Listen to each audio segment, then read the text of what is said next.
domain here, by the way, where there's no right or wrong answers here. There's just more or less good, more or less useful answers. So in a sense, immediately take the pressure off yourselves. You're not actually trying to discover the Platonic ideal of a master plan for MLC, right? You just need to find a good one. You need to create a good one. Right. But this is your space for mission, vision, all that kind of good stuff. What should be here is where your destination is. It could almost be your purpose. I suspect that might be a better naming for you guys. And it should be, in a sense, it should be unarguable. You know, in the end, when you end up naming it, people will go, yeah, that's right. What it shouldn't be is any kind of indication about how to get there. That's your C.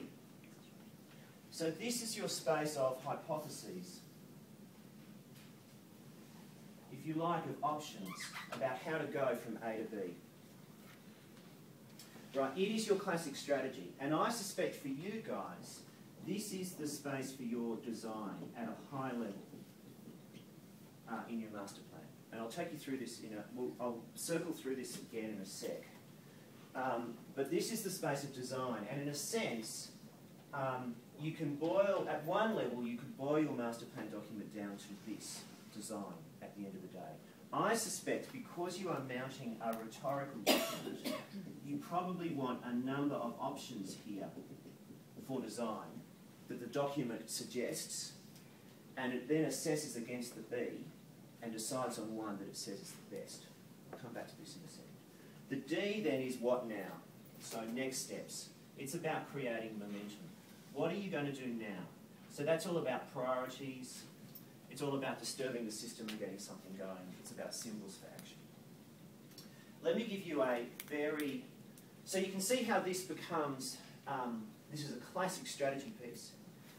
You can use this, though, in any kind of argument that you're trying to mount. So let me give you a very caricatured example, because it's really important that we all get this and have it as a common language. Let me give you a very caricatured example that I find groups get. Okay? It doesn't do the thing justice, but it's useful. Let me mount an argument for taking a holiday.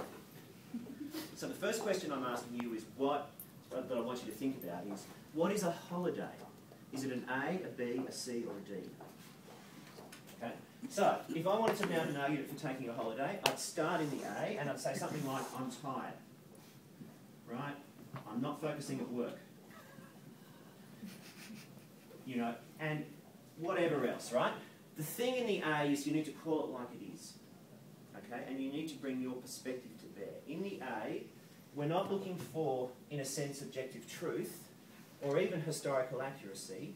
I'm looking for the stories we tell about our past and our present, and I'm looking for our perspectives, and I'm looking for significance. Okay, so perspective, multiple perspectives is really important. Significance is really important. The meaning we put on our history and our events becomes really important. So I'm tired and I'm not focusing at work becomes my A. My B then is, I want to feel refreshed.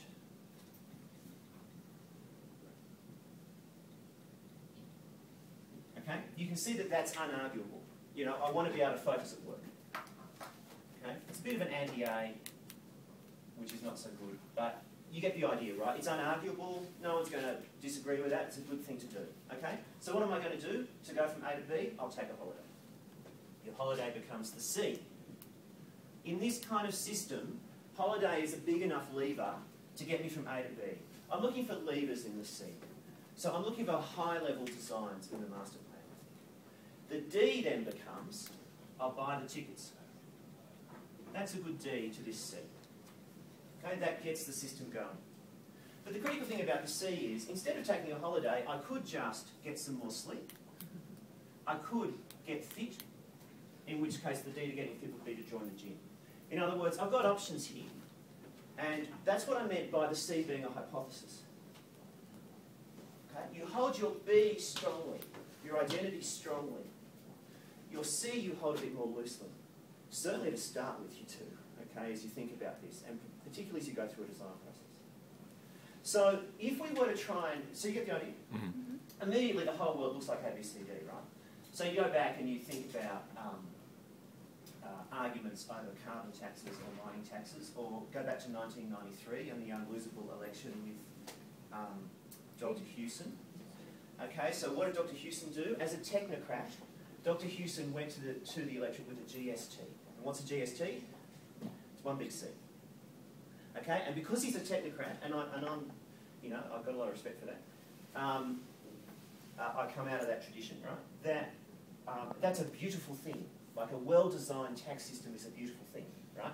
And so Dr. Hewson is really caught up with the GST, but it's a big C. And the problem for John Hewson was there was no A to B, there was no narrative at all. Now, interestingly, all the press did and Keating did was they actually went to the G and asked if a birthday cake was food, and the whole thing unravels. So in the absence of an A to B, where's Obama? He's here. Right. And I suspect American presidents can only ever be there. Interestingly, I wonder, I think you do have to go here, but it's an interesting question. But you get the idea, right? Suddenly everything is in those terms. If we think about the master plan document, what does that mean? I think you need to be, the document needs to be mounting an argument that says something around where MLC has been and where it is right now. It needs to be doing things like scoping. Part of the current situation is to scope out what it's trying to do, like the current space it's going to be operating on. But it needs to be talking about, where did we have it? We had something big here. What can I see?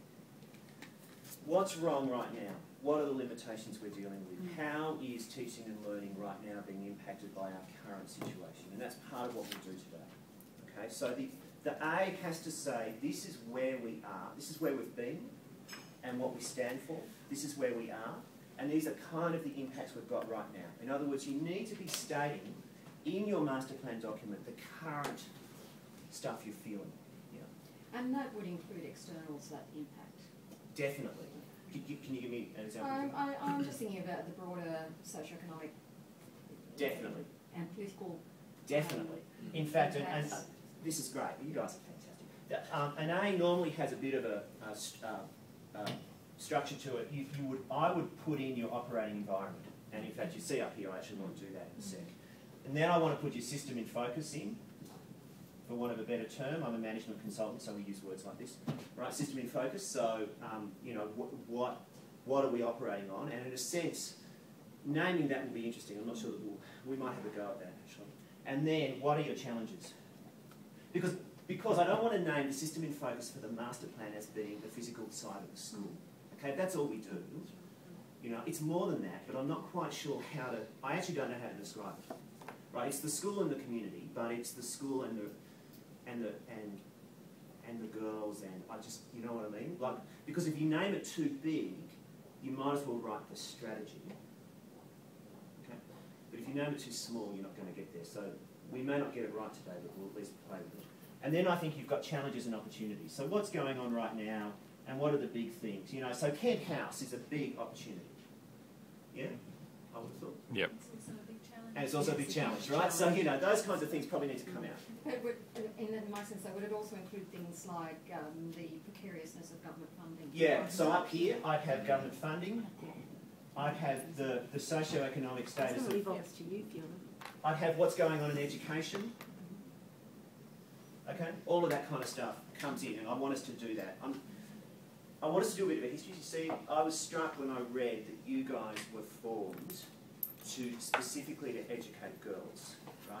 And my wife said, when I was talking to her about it, this is about the same time as the first female graduates from Sydney Uni. Correct. Who wasn't And aware where from from the first enrolled in women, yeah. Isn't that interesting? 4 years before. Isn't that Thank interesting? you. Right. Isn't that interesting? Yes, my wife was the, used to be an English teacher and was the women's rep for the Federation. Go sister, and Canterbury Girls High. So get my wife an education, right? Okay, so that I think becomes a really interesting place that we need to start. The B then is, well, this is interesting. I do want to know about your purpose, and you've got a whole lot of stuff here around transforming learning as your vision. I want to hear it. I want to hear it for a few reasons. One, I haven't heard it from you. So I need to hear it. But more importantly, I want Fiona and Olivia to hear it. But most importantly, I want you guys to hear it. I want you guys to speak it and name it as a group and to hear around it. Okay, it's really important. Okay, so let's talk about it in that context. The C then becomes, if this is what we're doing, and this is this is our purpose, and I think the kind of environment we're trying to create. So I suspect the B here has purpose, and it has some kind of what? You know, some kind of, we want this kind of a place. That's going to be interesting to try and name that. This is a Y up the top of the B. The bottom of the B is the what.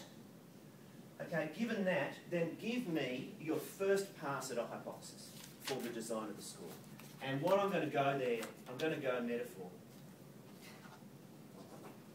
Okay? I'm going to go metaphor.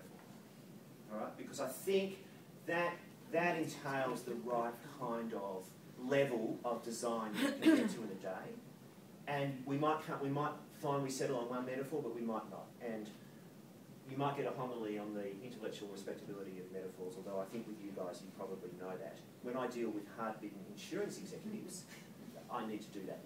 But then they embrace it and we move on. The D right now, all it is right now, I think, is we need to talk about July 18. Let's have a bit of a chat about clarity of roles. Let's talk about process from here, but that's all the D can be at this stage. Sound okay? As you can see, I think this stuff maps quite nicely into this frame, becomes something that's coherent. What we'll do is we will send out to you a book that